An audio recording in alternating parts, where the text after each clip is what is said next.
It's me, Gaba, Ghoul, life, welcome. It's me, Gaba, Ghoul, life, welcome. It's me, Gaba, Ghoul, life, welcome. It's me, Gaba, Ghoul, life, welcome. That's my opinion! Hello and welcome back to the series. I am Gaba Ghoul. Give it up for me. Yes. Hello, everybody. On today's episode, we're talking about meditation, mindfulness, vibration. We're talking about all the things that you can do to heal yourself, mind, body, soul. And with me today is one of the best guests I think I've had on this series. Kim, would you like to introduce yourself, who you are, where they can find you, and what you're an expert in? Because I feel like you have so many great background stories, but we'll get into that in just a moment. Absolutely. Thank you for having me. My name is Kim Dotling, and I am from State of Vibration. That is my business. I'm the owner and founder of State of Vibration, and we are all about healing the mind, the body, and the soul, really through mindful practices. And the first one is through sound baths and sound therapy. Ooh. So I offer sound baths, I offer Reiki sessions, we do individual group sessions, and I even have a corporate arm of the business. So any businesses out there who need their employees to have some mind, body, and spirit connection, we do that as well. I think a corporate America, if they got on the train and they hired people to come in to relieve some of their employees' stress, I think it would make happier employees. Yes, absolutely. I agree. So I say hire you. Where can they find you? They can find me at www.stateofvibration.com. Wonderful, Kim. I'm glad you're here. Today, I just want to share our personal experiences. The idea behind the series is to get people to also share their experiences in the comments and stop really belittling each other based on issues, but really just trying to give each other an idea about who we are and how we became who we are. So I know you just didn't like pop up one night and was like, all right, I had this great idea. Let me just do Reiki and healing and sound baths. What made you want to start this? Because I'm looking around and I see a whole bunch of incredible crystals, beautiful colors, all different sizes. And in here, it smells so peaceful. Oh, thank you. Yeah. So it all started a couple of years ago when I was diagnosed with breast cancer. Mm-hmm. And as I was making my way from doctor to doctor, having all these different tests done, I was really surprised that there was no conversations about nutrition or alternative therapies or non-toxic therapies. Everything was radiation, chemotherapy, Right. Pharmaceutical drugs. And while there's absolutely a place for that in a healing journey, I was very interested in non-toxic therapies and alternative therapies. So I really just started to do some research to find out what else was out there to complement anything that I was going to choose in my healing. And I came across sound healing. And it just, from the moment I discovered it and listened to my first sound bath and saw the just gorgeous, gorgeous bowls, I was absolutely hooked. I just fell in love. And I want to say within like 24 hours of discovering what a sound bath was, I had found a course, I had signed up for this course, and I was on my way to purchasing my first bowl set. So that's how it all started. And about 4 months later, I became a certified sound healer. Wow. And a couple months after that, I became a Crystal Tones Alchemy Bowl partner. So I help guide people to find the right bowls for them as well. And I just absolutely love it. So you jumped right in and you're like, I need to find this balance and I need to know more. Yes. Wow, I can't wait to get into your story. For those that want to follow us for more full-length episodes, please go to our YouTube page where you can find an in-depth conversation about our personal journeys, healings, our experiences, and I hope that you will absolutely join the conversation, because if it's just us two talking, it's really boring, I'm sure. We need people in the conversation, because otherwise it's just about us, and that's not where we want to be. We don't want to be an ego anymore, right? Isn't that the whole idea of healing, is to get out of ego? Yes. So what do you think works best for you? What are some of your daily practices? What do you think works absolutely for Kim, just to find that peace that you're looking for internally? And there's a lot of external variables, I'm sure. Absolutely. I think one of the most important things is finding what works for you specifically. So what works for me is finding balance. Meditation is really important to me. It helps just keep me focused, and it brings a lot of clarity. So meditation, obviously playing the bowls and doing the sound baths, that's another big one for me. And nutrition, I think, is super, super important because we are what we eat, and what we're putting in our bodies is a direct reflection of us. So those are three, I think, of the big things that are super important to me and what work for me along my healing journey. So if I am what I eat, I am cotton candy, Oh no. cereal, and no, curse no. words. No, None of that. Oh dang. So nutrition is really important. I agree. I've been plant-based for a while, and especially, you mentioned focus. I'm hyper ADHD all over the place. So mindfulness already is such a hard state to be in because I have a lot of thoughts. I have a lot of stimuli, sounds, lights, all of those things that kind of come in. And then when you add food to it, right? So if I'm adding more sugar or if I'm adding things that maybe don't provide nutrients, I love a pancake. Don't get me wrong. But a pancake every day, there's like 3 ingredients in it. It's not really have substance to it. Correct. So it sounds like to find balance, you have to find substance and what that excitement, is it what makes you feel good? How do you lean into your daily practices? It's probably a little bit of both. It's what feels good, but there's also definitely an aspect of discipline, Sure. right? Because pancakes probably feel really, really good every single day. So you have to have that discipline to know, okay, I can't have the pancake every single day, right? So you can bring that mindfulness right into that actual thing is just being very aware of what your choices are and what you're choosing and why you're choosing. If you're just more aware of those small daily activities, then you can probably have more clarity of really what probably the right decision is. And we're not saying that you can never eat pancakes. Oh, You can thank God, Kim. absolutely eat pancakes. Thank God, Kim. The pancake community was going to revolt against right? you. It's everything in moderation, and maybe put some protein powder in your pancake to make it healthier.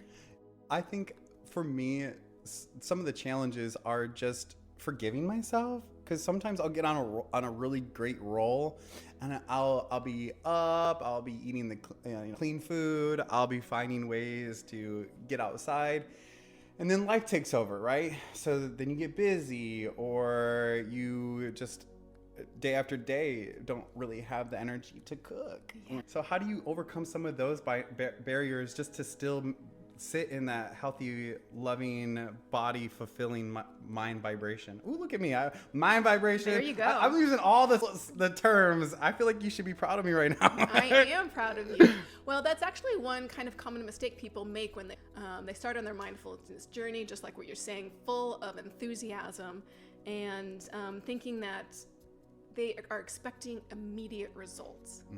And that's not the way it works. Mindfulness is a skill that you're going to develop over time, and you have to work at it. So so just be patient with yourself, right? And as you're going through that, it's okay to stumble. It's okay not to be mindful every single second of every single day. And just know that it is a journey, and that the best way to approach it is with an open heart, and also with consistency. So it's much better to do maybe 5 minutes of mindfulness a day rather than one 30-minute session once every 3 months. So you'll build up your skill in increments. So the self-awareness, the skill building, the finding what works for you. You mentioned non-toxic. I love that so much, especially working, I don't know if you know this, but I work in cancer oncology as a social worker. And I tried to get everyone to stay present with their disease, because it can be really hard to it could be really hard to leave the mental chaos, because from the time you, correct me if I'm wrong, you find out you have the diagnosis, your mind is at 1,000 with all the racing thoughts, just because of society, when we hear cancer, we hear all the, just the worst case scenario that comes to mind. So in those moments of chaos, or those things that we can't control, what are some things that we can control? And I know it would be really, in a perfect world, if the chaos comes, you're like, I feel the chaos coming. And then you reach for your tool, whatever that is, to find, to center yourself. So what can you do just in in my day-to-day practice to maintain that self-awareness, so I'm not getting too ahead, but I'm also not like reliving the past over and over again and beating myself up. Yeah, absolutely. One of the best techniques, which is very simple and Free. I love free. I know, right? Is just simply breathing. If you just, I know it's not the same. All right. I'm holding my breath as we Right? speak right now. There are so many different breathing techniques that you can employ for different types of anxiety you could be feeling. So if you just are very mindful of your breath and do different breathing techniques, those breathing techniques will help curb your anxiety, have less stress, and it can even lower your blood pressure as well. Lowering anxiety just through breathing. What happens if I can't breathe? What else do we then got? you wouldn't be here. What else is there? For some reason, if you don't want to do breathing practices, you can do simple things like just get out in nature. You can go for a walk. You can go for a run. You can just move your body in any single way. Do exercise. Again, it doesn't have to be fancy. You don't have to belong to a gym, but just any sort of exercise, anything being out in nature also helps.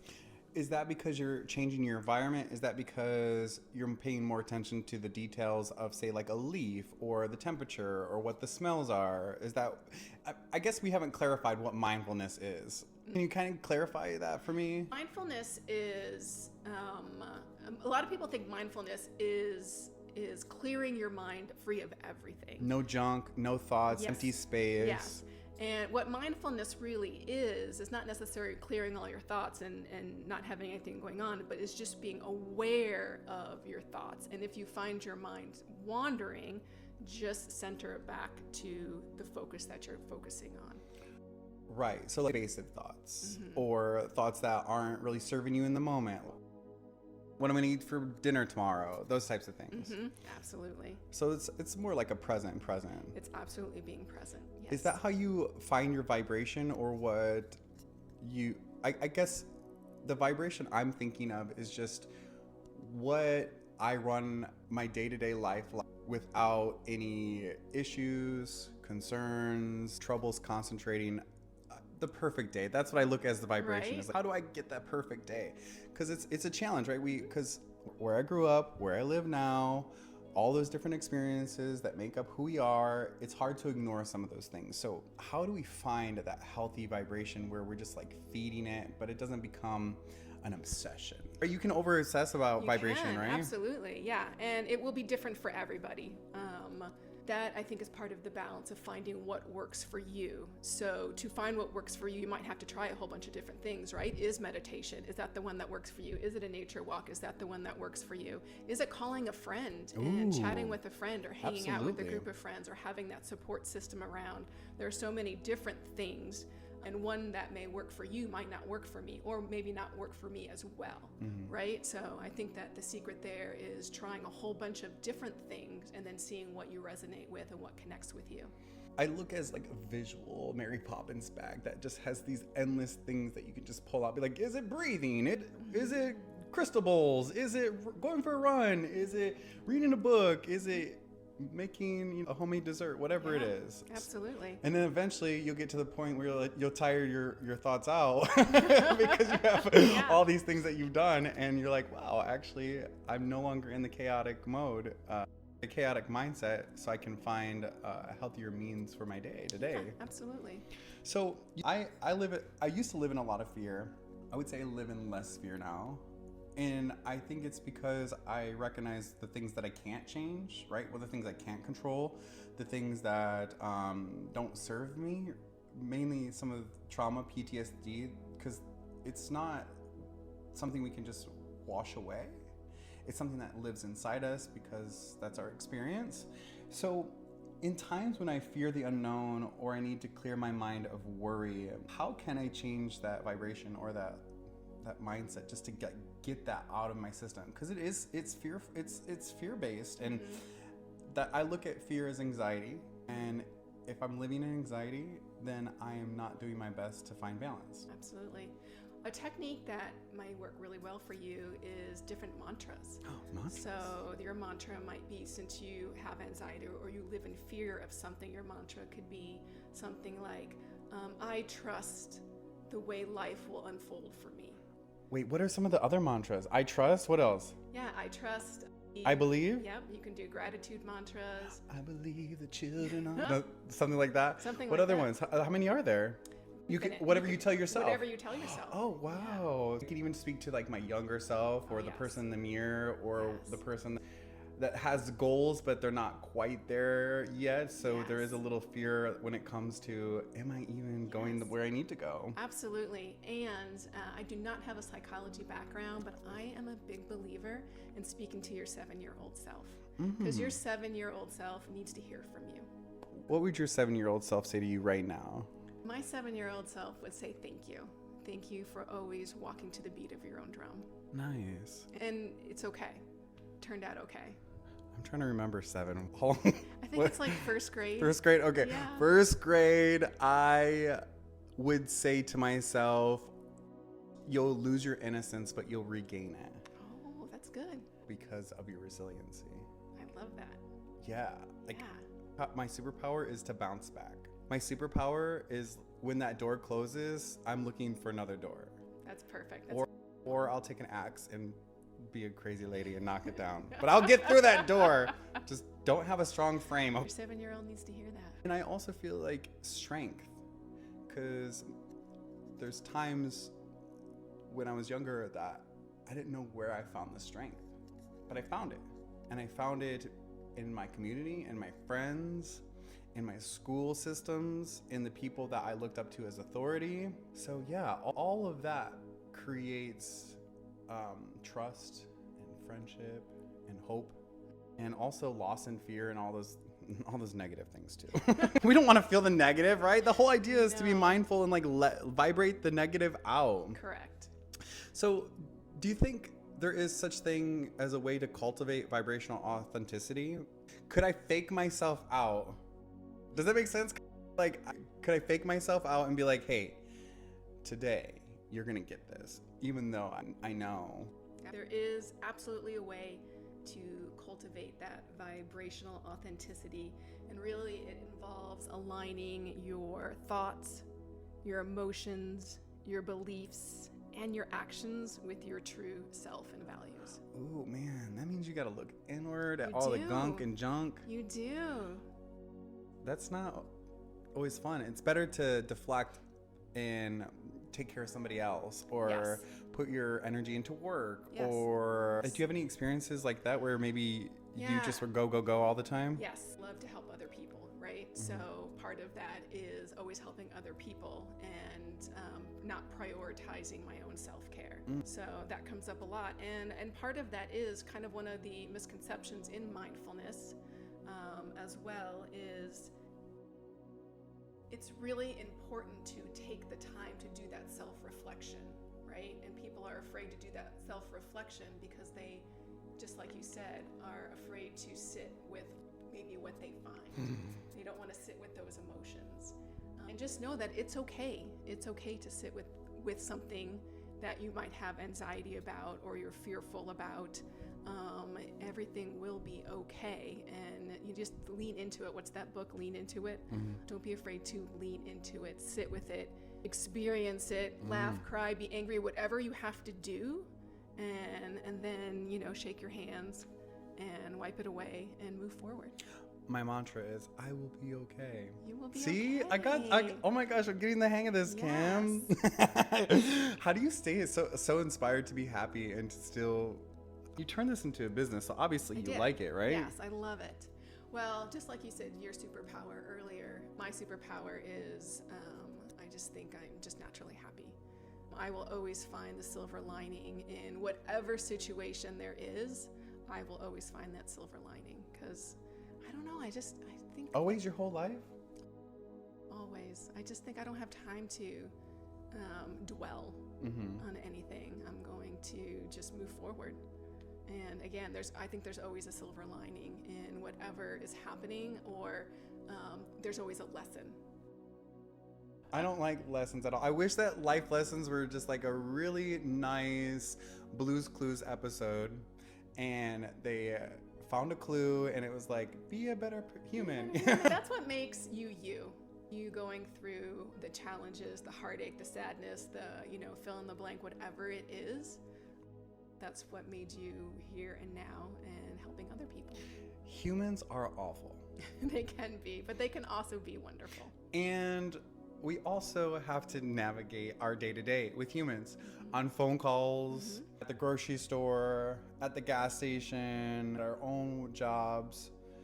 So when other humans really hitting your vibration that day, you're really irking your mindfulness, because there's people listening that exactly who popped up in your mind. For some, it's your mom. Okay, no, just kidding. How do you help yourself, or to be able to help others when things are just being thrown at you left and right, and junk, and just other people's energetic woes and fears? Because I would imagine, just like as an energy worker, you take on a lot of people's stuff, right? No? I do not take on well, their that's stuff. good. Yeah, I do not take on their stuff. But I do approach all situations that you're talking about with compassion. Oh. So I think when approaching it for me with compassion allows me not to get angry or let them get under my skin or be annoyed, or because I don't always know what they've been through or why they are the way they are. So for me, thinking like, well, something must have happened that they're that way, and I just wish them well. Maybe I can help them heal, but I don't know the path that they've been on before they've reached me. So I just, compassion and kindness is the way I go about it. So your compassion and empathy is that's not my energy. It's not my Not energy. mine. It's not mine. Not mine. Sorry that you wanted to lash out at the cashier today. That's a sad situation to watch, but also that there's something beyond just that interaction that you're watching. Wow, I feel like you're intuitive. I do feel like I'm intuitive, and I have always been that way that I can remember, especially when I was really little. My dad would buy lottery tickets and bring them home, and I would always say, that's the winner, that's the winner, that's the winner. And he'd be like, yeah, whatever. And then he'd scratch them, and those would be the winners. Wow. I can't pick the numbers, but I can tell you which I can lottery pick which ticket. one. Hey, that's better than what I got. My grandpa he won everything, from raffles to paintings to everything. I did not get a single luck from that man. I haven't won anything. You know what? One time, no, I didn't even win that. I took second place. I'm a second place finisher my whole life. Oh, but that's because if I was a winner, then I would have nothing to look forward to. Okay. I'm winning right now by sitting next to you, just to let you know. Thank you. So I have a few more questions, and you've been very awesome to talk to, and I thank you so much for sharing your personal experiences. I thank everyone for watching. Please like, subscribe, set that notifications, because we have a few more episodes in this series, and I do appreciate you sharing and just like really showing what it's like to be local where you are. You're making a huge difference in a lot of people's lives just by being able to be vulnerable and to be authentic. And in this episode, we're raising our vibrations. We're providing a little bit of insight to mindfulness. Ways to unplug in a healthy manner without disassociating is our next question, because I disassociate a lot. Sometimes I just stare off into the distance, like that's a raven, and I come back and I am just unplugged from life. And I know disassociating is not mindfulness. Can you correct me if I'm wrong? Disassociating, I don't think is mindfulness. No, I think you're correct in that. So how can I mentally unplug in healthier manners instead of just getting lost in my own, I guess it's my creative mind that just has a lot of answers and solutions and thoughts? Well, a lot of the techniques or recommendations are kind of going to be similar to what we talked about, and it's going to be those mindfulness practices. It's going to be Tool meditation. bag. Okay, got it. It's going to be getting out Grounding. with a physical exercise. A big one nowadays is limit your screen time. Turn the phone off. Turn the computer off. Turn your TV off. Yeah. And that's a big one nowadays. Is people are just so connected to their device that it's causing lots of problems. Yeah, except for don't shut it off until after you get done watching or listening That's to right. this episode. Watch this episode first. You're like, and oh then man, turn I it really off. need to shut it off. I do it too. I do weekend detoxes. I think maybe it's just me, but as a society, we're so about that instant gratification. So if I text someone and it's like 2 minutes, I'm like, what's going on? Why are you texting me? So when a lot of people reach out for my energy, I feel drained or feel like my anxiety is higher because of everyone is pulling from me. So that is really helpful for me. And also going out in nature, there's no signal in nature. Well, I hope maybe there is. I don't know. But being able to unplug that way as well, forcefully, because there's no signal in the middle of the desert.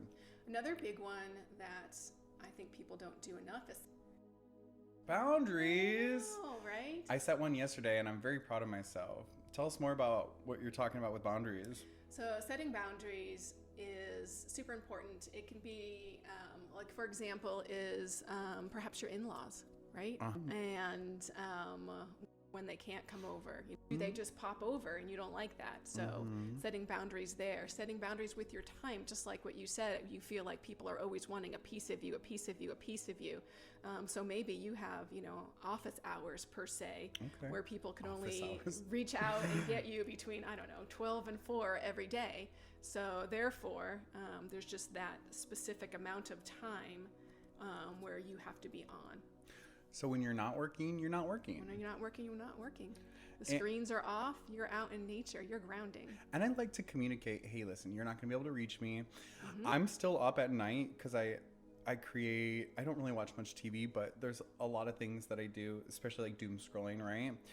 So when people try to call me, say at 1 a.m, I just want everyone to know that you're not going to get a hold of me. Correct. Just letting people know that there are other ways to feel inspired and heal your stress and overcome obstacles and to cultivate vibrational authenticity and to be aware of what energy is yours and what is not. Mindfulness is healing. Practice of being mindful is healing. Yes. Understanding and being forgiving on yourself when maybe you don't participate like you want to doesn't mean you can't celebrate when you did and when you had the wins. And I think leaning into having healthier conversations with your friends about what you do, what works for you, why you maybe seem a little bit happier. Why are you happy? You've been an angry fool for the last 6 years, and now all of a sudden you have a pep in your step. What's going on? People are going to ask you questions about that. Absolutely. And you're a testament to that. You can go through absolute hell, cancer, you can go through all kinds of things, but you can make it out.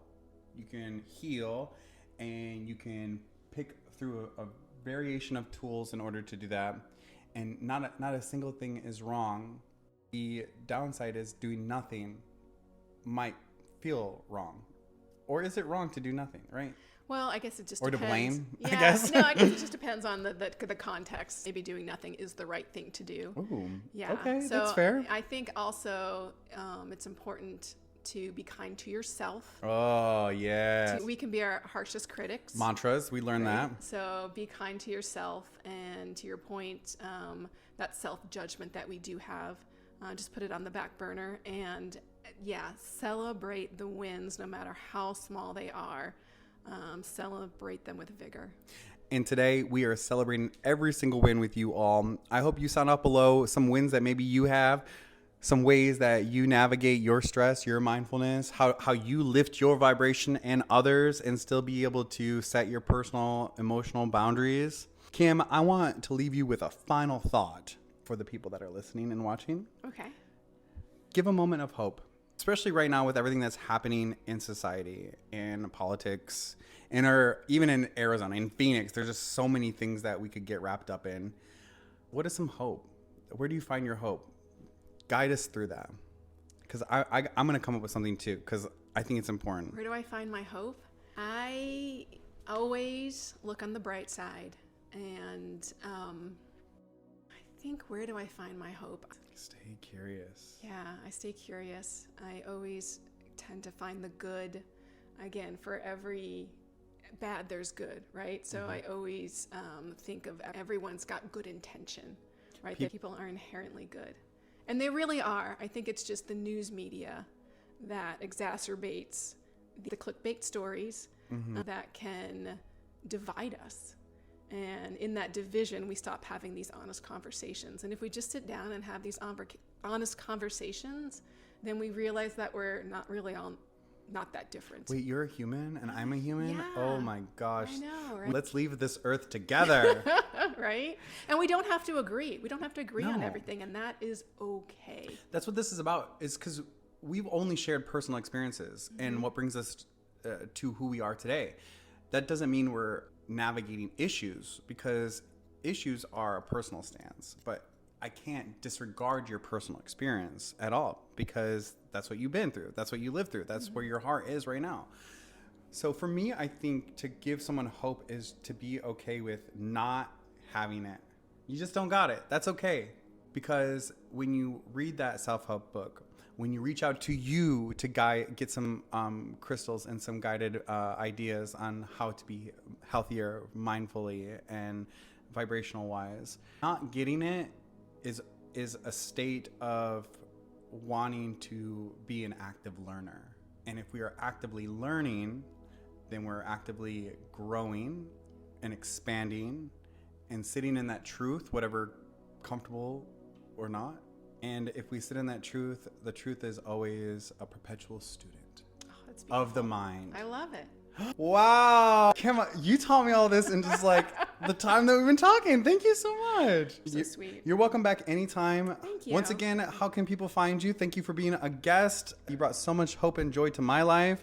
I'm hoping to do a session one day with you. That'd be really fun. Absolutely. People can find me at stateofvibration.com. And thank you all for tuning in. We have a few more episodes, so please like, subscribe, and set those notifications. Until next time, I am Gaba Ghoul.